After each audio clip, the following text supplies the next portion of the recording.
Hello, my name is Donovin Lewis, and I'm here with my friend Topher Wheatley, and this is the first edition, inaugural edition, of the Observer Podcast, where we dissect and analyze current events using our diverse background and experience. While we might lack age and wisdom, we make up for it by applying both our philosophical backgrounds as well as our own personal beliefs towards topics of society to form a common ground through which to build understanding of various perspectives. The lack of understanding that's currently throughout society is the most damning and dividing portion of today's world, and we hope by addressing these differences and recording our own conversations, arguments, disagreements, such, for your auditory pleasure, we will be doing our part to help bring to light the flaws that we see in common everyday issues, as well as the environment surrounding us. Hello. The recording has started. What a magnificent thing this MP3 Skype Recorder 4.33 version is. Oh boy. So I don't have an intro prepared.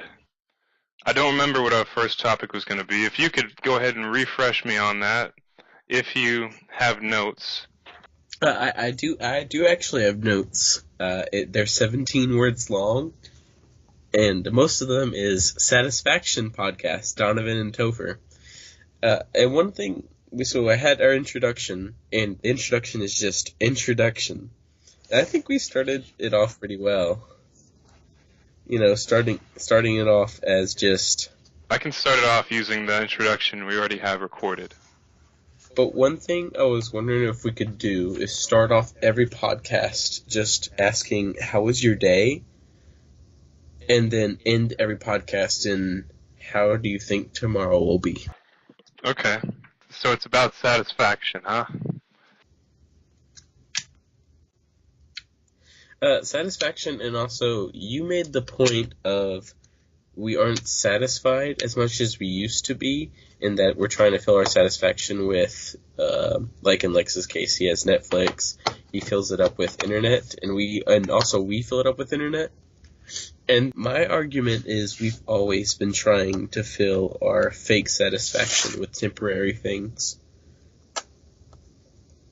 And so it's not a modern struggle so much as just a continuation of the way it's always been. Right. I agree with that as well. Which that sucks to start off with. Well, let's start off with the question. We'll get to satisfaction later. How was your day, Topher? My day was good. I worked for 7 hours today, got free lunch, had the best sushi I've ever had, and hung out with bros for pretty much most of the day. So I'd say it's been pretty great. Got some new books. So far, nothing really bad happened to me today. So yeah, that was my day. Okay, that's good. You got some new books. You're reading all about the world. I actually got one of the books I got was Essays and Poems by Emerson. So I always loved Walden. I liked Walden, so just trying to pick up some more knowledge. It was for sale, so I was like, why not? Right. I always like trying to find Waldo. You know. Ralph. Yeah. How was your day? God. Well, I learned the wisdom of the gods from an old 60-year-old retired lawyer who taught me about love and life in the world of, I don't know, the law of your life. He taught me all about how to live in total virtue by looking at the world around us in a diplomatic fashion. I'll just say that was that. Monk, or I don't remember his first name, a basketball player from UK came to our mall. Malik Monk, right. Okay. So I work at a merchandise store called Kentucky Corner that sells merchandise for UK. Naturally, we had just a metric ton of people coming in being like, I want to buy a basketball so I can get it from Malik Monk to sign it. I can't just have him sign my body. Right? So, because they want to sell the ball, they don't want to sell their body later on. Got him. So naturally they came by there like, all right, I've got this ball. Here we go. About to sign. So we had a rush of people going for that. We had a rush of people coming for Father's Day, and the entire time. Now I love this guy to death, but I had to listen to this old man tell me things I already knew for 6 hours. Oh my gosh. He'd go on rants about on life, about how the disparity between economic sectors is the reason for a lot of the crime and conflict that we see in the urban setting. Just a whole bunch of crazy nonsense.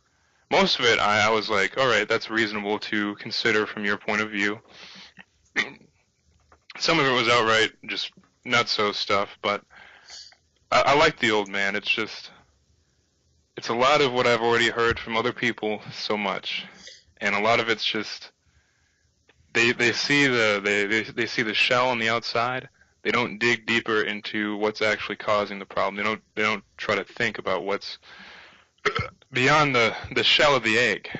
They don't get to the problem. They just are like, I acknowledge that this exists, and I'm not going to do a damn thing about it, and just live my life. LMAO. So that was my day.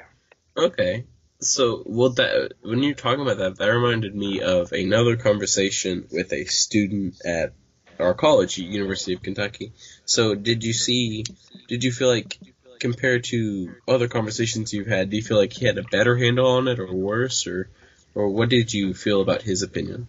Usually, wisdom comes with age. If you have a predisposition to acquiring wisdom, then that's more power to you. But yeah, he had a more nuanced view on how the world works, seeing as a lot of the people that he knew fought in the various wars that were coming through our time, so they had a great bit of understanding. They had a more grounded connection to how the world actually worked, and through that he was able to gain his wisdom at a younger age, I feel, than we do today often. We don't realize the mortality of our own existence, how everything that we have is granted to us by others who fought in our stead decades or hundreds of years ago. But their generation and the generation after that, who was raised by those individuals, tended to remember that, whereas our generation, and the generation, at least in my case, my parents didn't really do the best of job translating that to me. Oh, okay. Another thing I want to go back to. When you say wars, what kind of wars are you referring to? Well, there were some that man had met. There was various that were from, World War II, and also from the Vietnam Wars and the various wars that we had within the Middle East, within the 90s and prior to that he talked to and garnered wisdom about how the rest of the world actually worked in comparison to ours, and how they were different in their level of understanding, both on a social level and on a level of what satisfies a person, what really gets a person to understand the world around them at a deeper scale. Okay.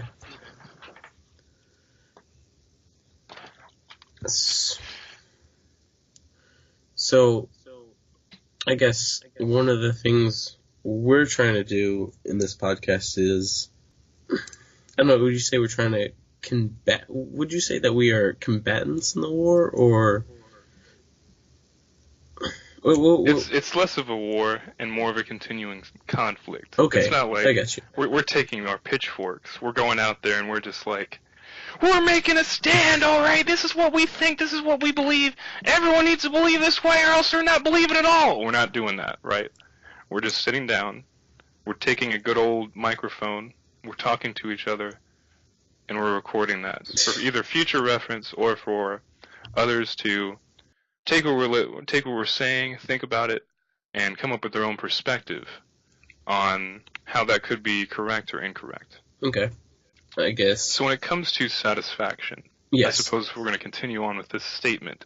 We've finished the introduction of the podcast and asking each other how our days have been. So a nice, totally fluid transition into the topic of satisfaction would be, how satisfied did you feel today in doing what you were doing? Work was The work itself wasn't all that satisfying. I don't know. It was a mixed bag. I just was promoted to manager at where I work, one of the two jobs I work at, Elizabethtown Sports Park. And so I was given some actual responsibility in that people would clean a section, and it would be up to me to decide whether that section was clean or not. And also I was doing a little cleaning of myself. But it's a city organization, and so there's a lot of, I feel, bureaucracy in it, because it's a lot of not just red tape, but just guidelines set up by people that may or may not even know anything about the sports park. Right. So you sometimes forgot that there was a purpose towards it. So that wasn't the most satisfying, but I think the communication, the community, and the people that I dealt with were much more satisfying. Is that because the management above you did not really explain why you're doing such bureaucratic actions, or is that because of the repetitive nature of the work? I think a little bit of the first. Not necessarily anyone above me. Everyone in the sports park pretty much knows the deal, knows what to do, and knows the system. And so we are all in the same case of, we know that the rules can be stupid, and we know that what we have to do is not the most efficient or even sometimes the most logical way. So there are people who don't get it, but they're not at the sports park. They're sitting at the desk in Hardin County government, or they're sitting in state government. So the bureaucracy is there, but it's just very far away from where I am.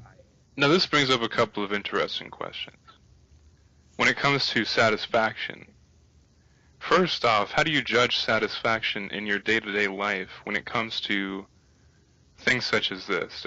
Do you look at it as the job as a method of attaining a greater understanding of your own role within society, or do you think of it as more a sort of thing that you have to just get through to get to the other parts of your day which will actually benefit you as a whole?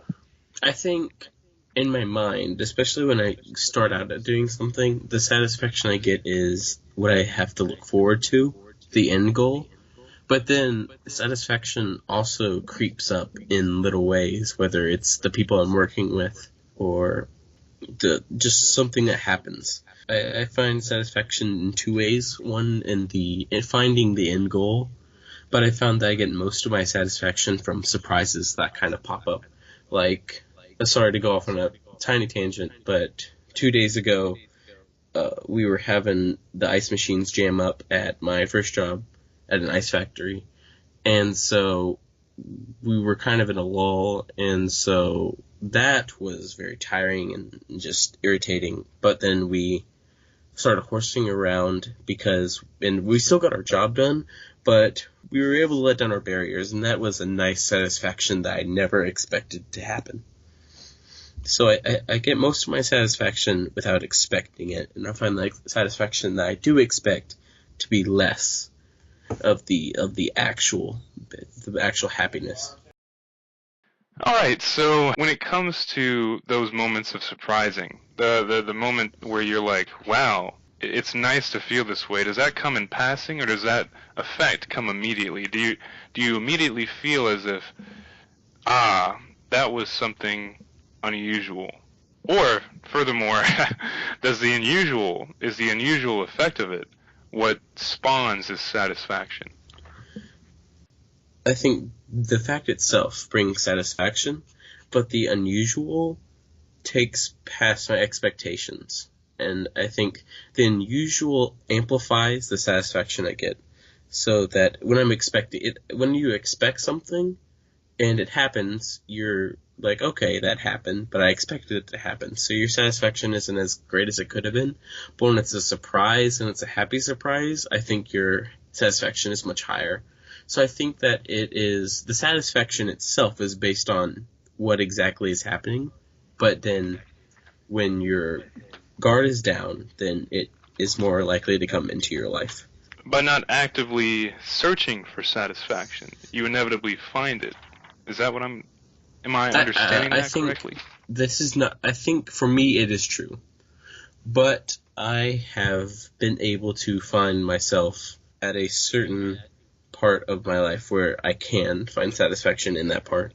There are other people that are not at the same level. Like when you take Maslow's hierarchy of needs, I believe I am higher on that list, where you have your basics like physiological safety, and then you have love, belonging, esteem, and self-actualization. So I would say I'm higher on that list of needs, and so I'm more likely to receive that satisfaction. But there are other people who may be stressed about something, who have their guard up, or otherwise distracted, and so they may not get as much, or they may not get any satisfaction at all from the same things where I might get satisfaction. I think one of the troubles is it goes back to your first bit of how do we measure satisfaction? It's so subjective. How do you feel outside? What you're doing outside of work? First off, what are you doing outside of work? So I play a little bit of PS4, but and not usually it's for maybe half an hour a day, if that. That's unexpected. I'm bought several new books, so I've also been reading. I usually do that on my breaks from work, like when I'm working and I get a break, and I'll read.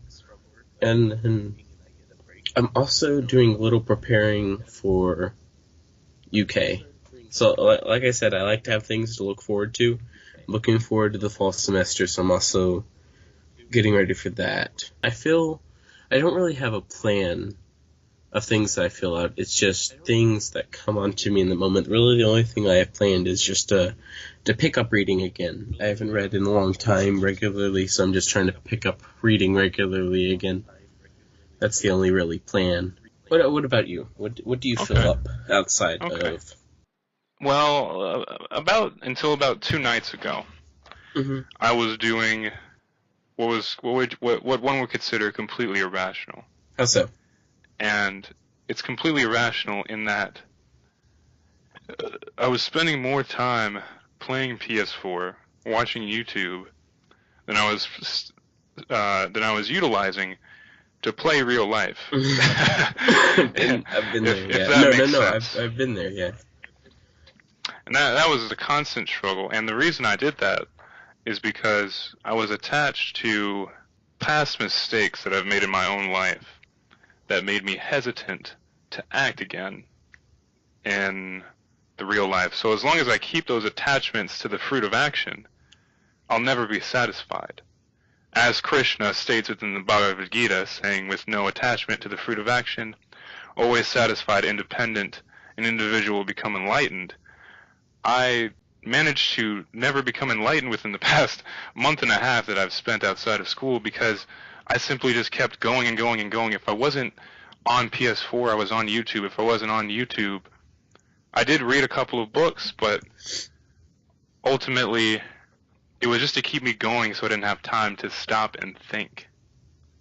As was my typical schoolwork. I would, you've seen me before, Topher. I'd be a fanatic over schoolwork. As Topher explained it, it was semi-hysterical fanaticism in terms of studying for exams, in terms of doing assignments, things of that nature. I'd be totally calm outside of that, as long as I'm talking to someone or with someone. But if I was by myself, I was always doing something. And if I wasn't always doing something, I'd make sure I didn't have any time to think. No matter what I was looking at, what I was seeing, any alone time I would just siphon out.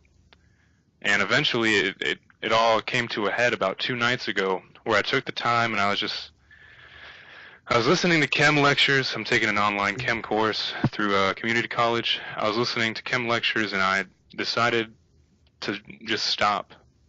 I just stopped right where I was, chilled out, I settled down, and that was it. I just thought about what I was doing and I was like, oh, this is very wrong. I should probably change. So I got down to it, wrote a whole bunch of stuff on my board over here. See, I used to have a dry erase board, so every morning I'd be reminded about how I need to act or what I need to do. It might sound silly, but it brings to light the daily objectives one should always face. So I got down to that. I wrote everything down on this board, and I'm trying to become better, as we all do, as we all should become detached to why we do things and instead just do it. But eventually I hope to change, to gain a greater understanding of myself as the person that I want to be. And that person that you want to be, do you know who that is, or is that also part of the process? The person that I want to be is someone that at least tries more within the day-to-day acts to facilitate the change I'd hope to see within other people. To be the change that I'd hope to see within other people, as in to fulfill my passion, to fulfill other people's passion, if that makes any sense. If it doesn't, then I don't know what to say. That makes sense in my head, is that I want the best for others, but in these days it's a really noble passion, and most people just sort of tend to laugh at it, honestly. I mean, I think that's more than that it is your thing versus other people's. Right. Part that I've always wondered is, I was looking through the lists of religions today, and I was wondering, I'm Roman Catholic, and when I wonder if we are the least satisfied in history, we have religion as a form of satisfaction, or a way to gain satisfaction. So, if anything, we've been questing for not only satisfaction, but also answers. I found that religion is one of the ways we do that. But I feel like you know that. I feel like, at least in the back of our minds, we know that it makes sense, that we're just trying to find something. Well, as said in the Confucian Analects, a man's worth tends to be shown through behavioral observation and how he is motivated. So in the case of your worth system, or the system of the Catholic belief, you're not simply deriving your satisfaction through the Catholic religion, you're just using the morals and guides through the belief system in order to evaluate yourself. What I'm saying is, it's not a means to an end, it's a goal which you then create the means for. Okay. So, that was beautiful. Please Thank keep you. that in the final edit. Oh, yes. It's the glory of spontaneity. Spontaneous action. No, spontaneity is a word, yeah. And when it comes to the belief system of the Catholic religion, I feel as, now I'm not that well versed, but I feel as it's just like any other religion. The goal is not to be perfect. If you were perfect, you would be among,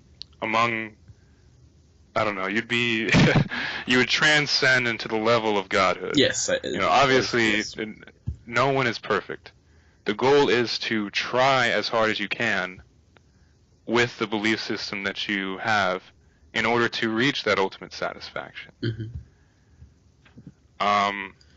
But also, on the flip side, now this is a bit of a stretch, but the Catholic society the Catholic ideology is not very different from every other ideology out there.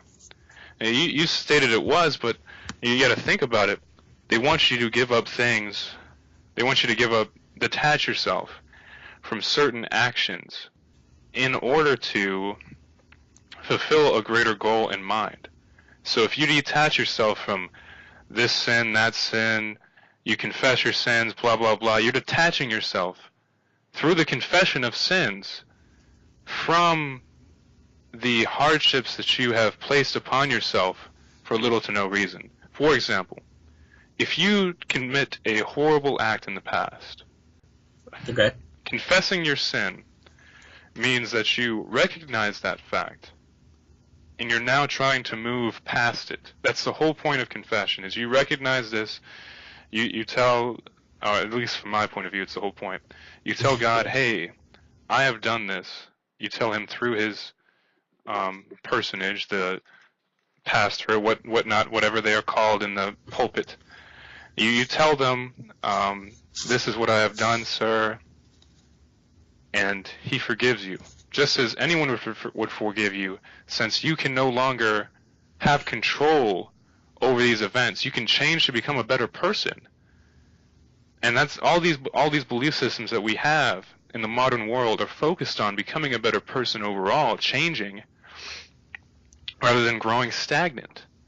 You see, if you were to think, oh, this is bad, and then to continually think, oh, that was so bad, how could I ever get past that, then you would be failing not only the belief system, but also yourself in your innate potential as a human being. At least that's from my perspective. So, are you saying that if we either, one, quit looking for satisfaction, that we have been on a quest for satisfaction pretty much since the dawn of the human race, and so that if we were to take out that I believe that we need this quest of satisfaction that has been built, that so many things have been built out of this quest, that not only do we need it more today, we have always needed it to keep going as a form of progression. Right. But the thing is, what I was trying more to connect is that the religions, belief systems, ideologies, they all stem from that need to evaluate yourself based on certain things, such as stated by Confucius in the Analects. You know, the entire reason for those beliefs and those ideas to exist is an evaluatory session, but in reality, those constructs are just things that we made up. We were just like, hey, we would rather not have people going around killing everybody. So let's say that if you do kill somebody, that's a sin. And that'll stop everyone from doing this. And that way we'll all reach a consummate communal happiness. Because we don't have murderers going everywhere, killing everybody, and if we do, we judge them based upon that. It's more of a system of evaluation than a means to reach something. Even though they do give you a means to reach it, most people will never reach full satisfaction in the fact that it will change. At least that's from my perspective. Well, based on our quest for satisfaction, if one were to reach pure satisfaction, is that stagnation? Or, because I believe that satisfaction is a contentment in something. And so I think there's a balance between satisfaction and contentment in what is, but also a balance of not only satisfied with what you have done, but also where you're going. So when we talk about how if my day was satisfying, are we also looking towards the future? So now I've kind of changed my thought of, yes, today was satisfying. Do I think tomorrow is?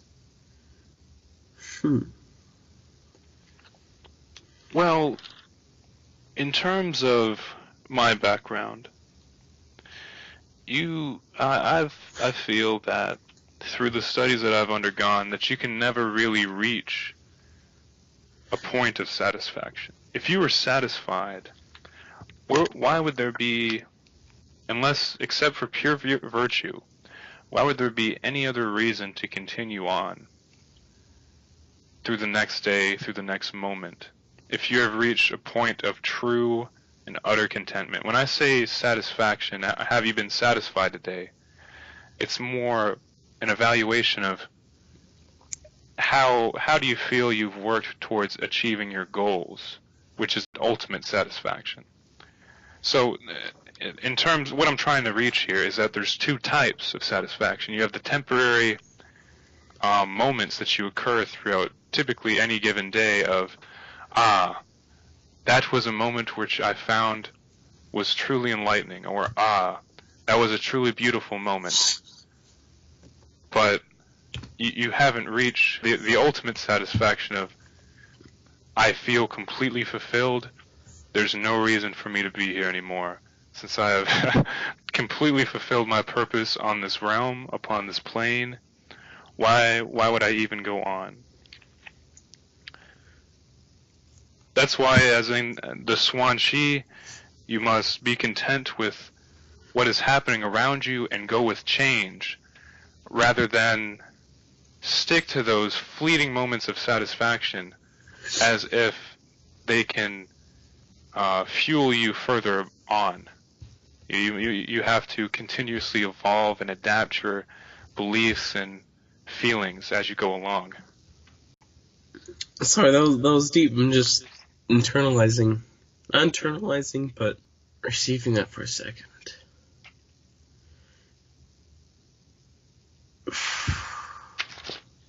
I guess a new question is, if we cannot be truly satisfied, why do we go for it? And also, now we have so many impossible tasks that we go for. World peace, saving the earth, so many, at least in my mind, impossible tasks, knowing the limited knowledge that I have of how the world works and how it all keeps going. There are so many impossible tasks, or seemingly impossible tasks. So why do we go for it? Why do we go for satisfaction? Well, I guess one, it feels good. It is in itself satisfying. Well, it depends on who you ask. If you were asking the Renzai school of Zen Buddhism, their answer would be, if you were to ask most people, your answer would be, you're looking in the wrong place by looking for satisfaction. There's nothing special that you need to do. That's called attaining Dharma. That's called attaining true enlightenment and realizing that if you take away this conceptual thought, you will have accomplished everything. You know, if you were to become oblivious of conceptual thought and one with what's actually happening around you, you'd be able to accomplish more within day-to-day tasks. Now, basically what that means is, you take the idea of world peace, you take these big ideas that you were throwing out at me earlier, or throwing out earlier in the podcast, about 5 minutes ago, sorry. If you take all these ideas, and rather than keep them in the abstract, break them down into their smaller components, their smaller steps, you'll be able to accomplish these things in an actual realistic setting. And that's mainly what our problem today is, that a majority of people are starting to become enlightened and awakened to how the world actually interacts around us. And it's a step that a lot of people are going through right now for some reason. You know, people are just starting to realize the flaws and faults in the world. But the thing is, rather than step out of the abstract and break it down to the pieces, or the particles of the greater atom of dissatisfaction, people are instead going for this giant abstract thought like world peace. So, for example, what's a big component of finding world peace? Well, to have world peace, one of the major conflicts that everyone finds within the world is belief systems. Now, will we ever be able to fully assimilate belief systems, or should we? The answer is no. Everyone can believe what they want. That's fine. The one big part about that, the physical part that everyone can change, is their tolerance and their understanding of other belief systems. You don't even need to understand, you just need to tolerate things, and that's what we were built on as a country. It wasn't total acceptance, it was simply tolerance, because how could you ever totally accept someone who believed a different thing, or a different way of life than you do? You know, typically you're not able to understand how they believe these different things to such a crazy or in-depth level. But by tolerating it, you're able to see past the belief system and see, within them they're simply a person like I am. Within them we come from the same people, we come from the same common ancestor, and I can tolerate that they think differently than I do simply because it is so, and it's not something I can change. So why throw metal at each other like monkeys over that thought? Rather than breaking that down, rather than breaking world peace down into that, people simply protest that we want to unify the world. And that it's simply in that message, without breaking it down further, there's no possible way it can get done. I feel that, but in order to, I think with tolerance becomes a need to get over petty. So we have, I hate to say the phrase society today, because we are society. And so if you say society today is this or society today is that, you are also saying that you yourself are this or you yourself are that. And so I would much prefer to say either I am this way or this. Or you've observed something that is a certain way. You've observed this certain ongoing for an extended period of time. Yeah. And I see groups of people. Let's see. Instead of society, in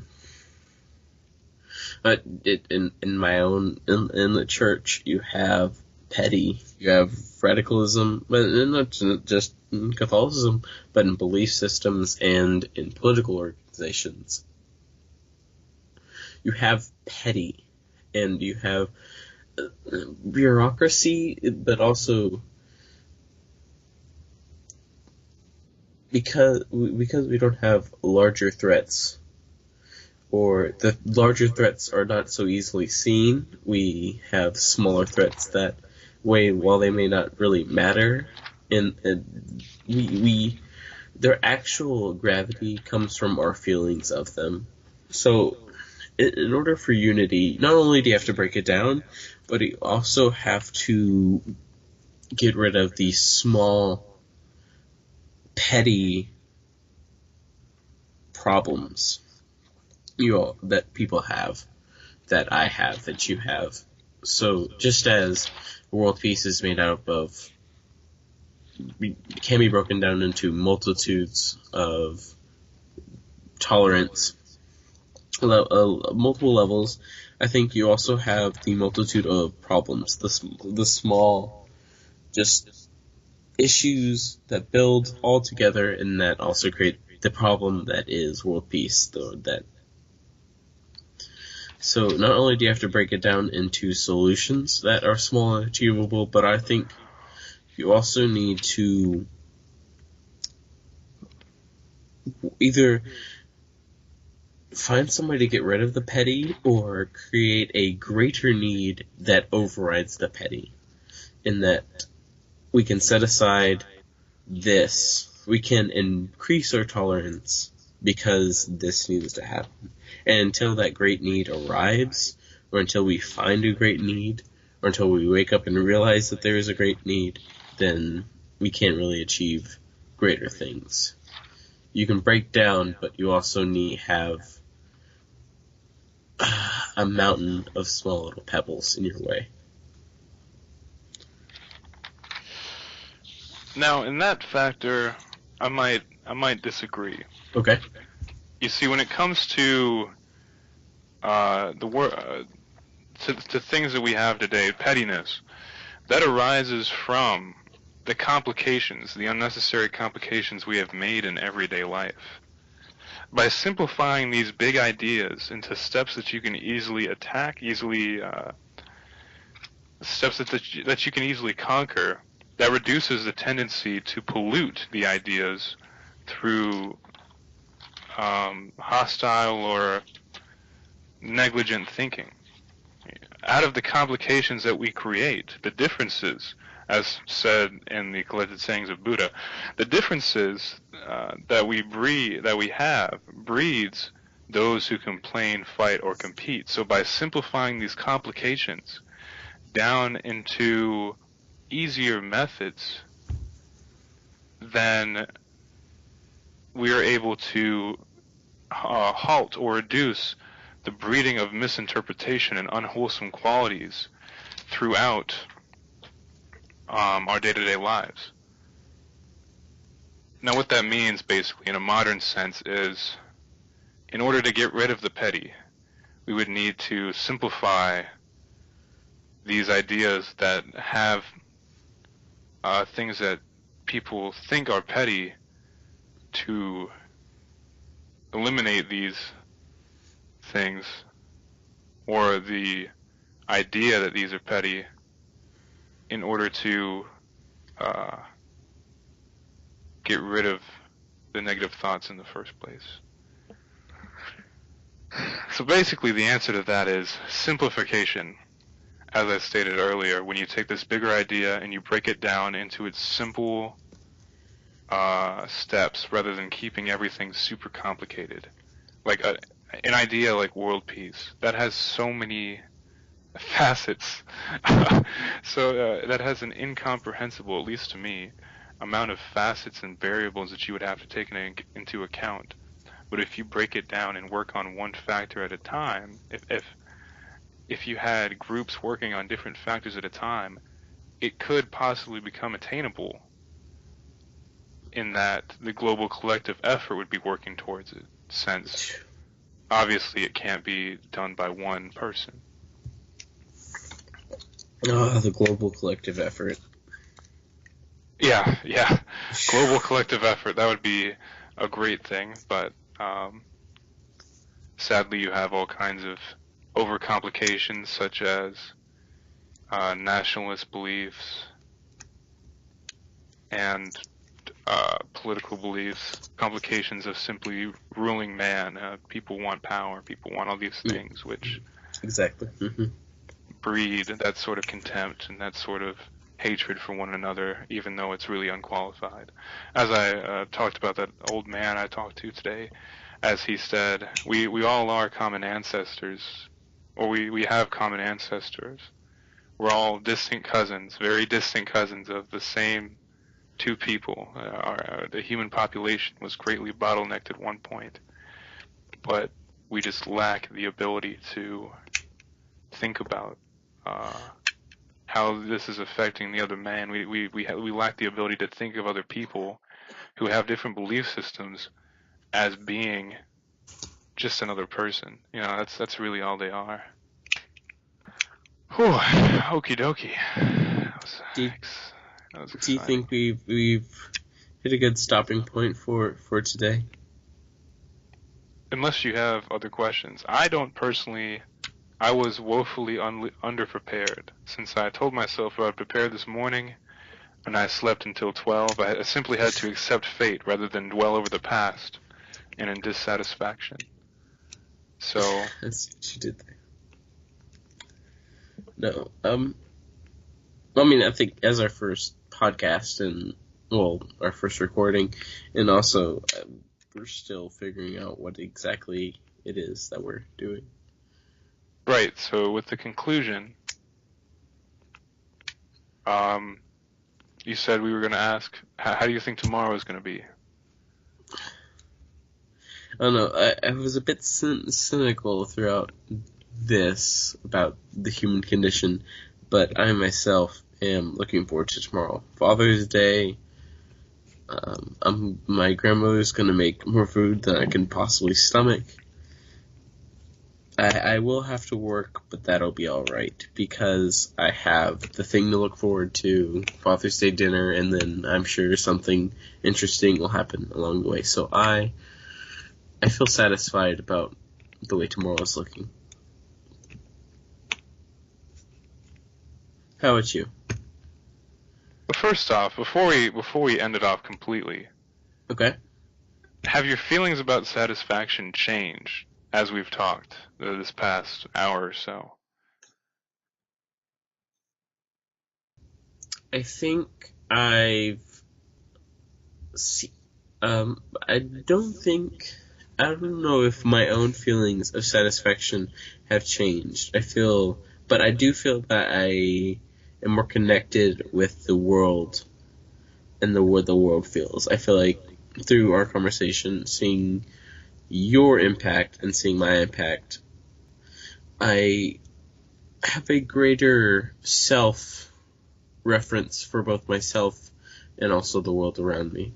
So I guess I myself have changed in the way I view the world. So my internal satisfaction and what I'm looking forward to are very much the same, but how my own satisfaction impacts the world, I think, has improved a little bit. Okay. I would like to straighten out the fact that I said earlier we weren't combating sort of semi-ignorance that some people might have. In a way, by presenting our ideas, we are doing our part to combat certain things that aren't being observed and analyzed in the way that they should be.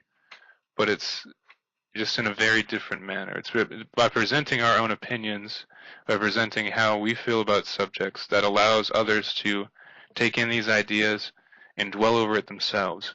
By doing this, we hope to get others to question why they do the things they do, and why things happen on a bigger scale than they can ever believe. How every single action affects other actions. How everything can be broken down into an extremely simplified state of mind. At least in this podcast, I hope by going through and describing my opinion of satisfaction, I've opened up potential viewers and even myself down in the future, if I intend to come back and watch this, how I once felt about satisfaction, how other people might view satisfaction in their own eyes and act upon it. And perhaps what is one of the most, I don't know, personally I'd say it's one of the cleanest ways to view satisfaction. It's simply something that you temporarily gain but constantly work through or work to throughout your life as it changes. How I feel about tomorrow, well, it's simply going to be more of the same, which it's sad in a small part. I'm trying to change, but change happens very procedurally, and I work 8 hours a day on the weekends. So hopefully I don't sleep in as much, and actually I'm able to do some work in the morning. I also think that you earlier talking about you never left time for yourself,